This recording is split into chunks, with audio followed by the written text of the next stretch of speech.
I'm trying to make bigger and bigger films each time out and reach bigger and bigger audiences. Right. It's really hard.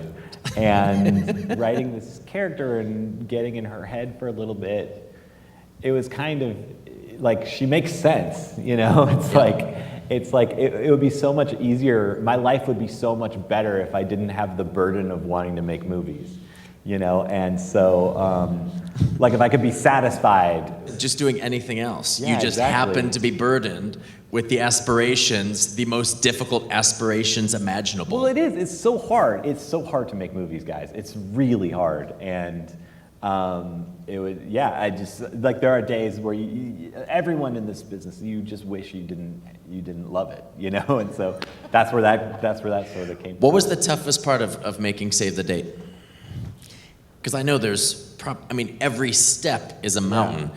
Getting Lizzie and Allison and getting the money. That was actually easy. That was pretty getting easy? the cast was easy. Well, I was very fortunate in that, you know, the short film that you guys saw beforehand, that opened up a lot of doors for me. I had made a feature film before then that was really low budget, that had played some festivals, and we had done our little self-release, and then I made a bunch of music videos, and then the short played Sundance in 2011, and then played here and a bunch of other festivals, and because of that short, and then I had the script for this all ready once the short was done, and so. Oh, so you're ready to go. Yeah, so I was at Here's Sundance. my work, here's the screenplay. Exactly, and so when the script was totally ready to go out to actors, we sort of got our first choices, and one of the producers of this also produced the movie The Kids Are All Right, which was nominated for Oscars, and that doesn't hurt either. That's helpful. It It really opened some doors. So I was just the timing was I was really fortunate. But what was the hardest part was actually not the filmmaking. The hardest part, that was really hard. Sure. The hardest part came Hardest. after, and that's the release of the film was a very challenging thing, just to like get distribution and get people to see the movie, and it's it's ultimately something that sort of was what it was.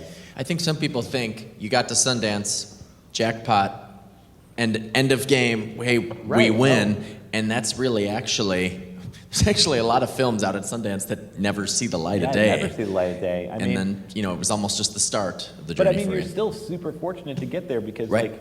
they get 8,000 films and play 100, so you've already beat the odds. It's just the odds are just insaner even further down the way, So I think that was the biggest challenge, and that's something that I've learned a lot for next time. When you go to do the sex scenes, how long does it actually take to do one of the scenes? How much time? How many times do you have to cut and re-edit or do it again?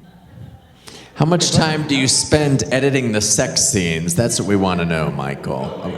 filming the sex scenes. I'm just kidding. Well, yeah. Well, no. That's a good question because it's something that I really enjoy filming sex scenes because I feel like it's done poorly in most movies.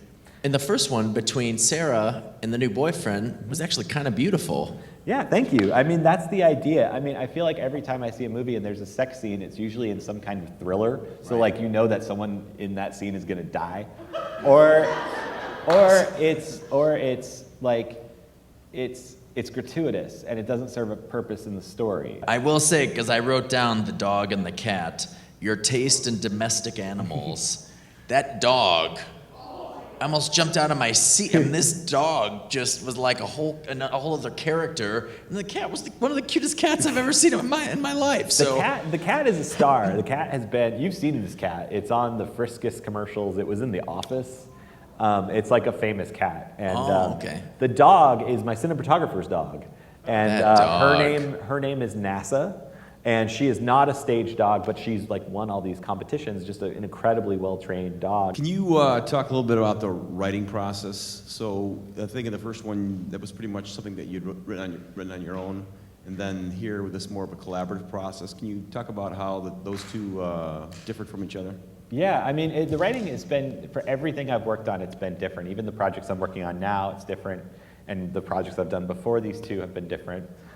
With XX, it was really specific in that, so I had made this feature prior to this called One Too Many Mornings that I made on nights and weekends over the course of 2 years.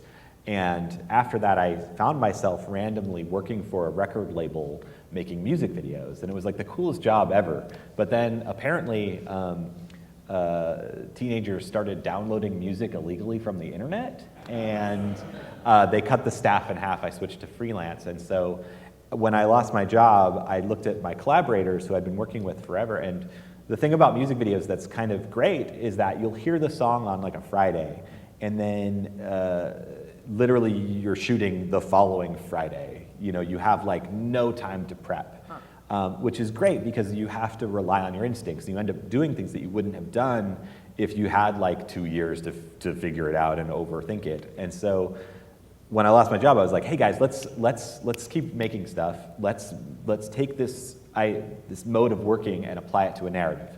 So in 2 weeks, we're gonna make a short film. I don't know what it's gonna be about. I don't know what it is. I know we don't have any money. So we made that short film for $1,200. And it was all about like, okay, my producer is boat sitting, so we have a boat. And my cinematographer had this, a friend who had this house that was amazing, this Eichler house that we were able to shoot in.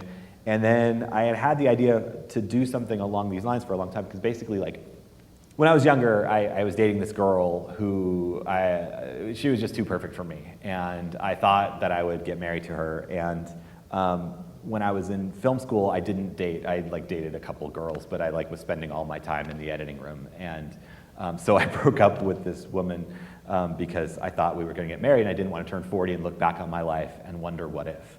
And it was a really dumb decision, because I started going on dates with people who didn't even compare to her.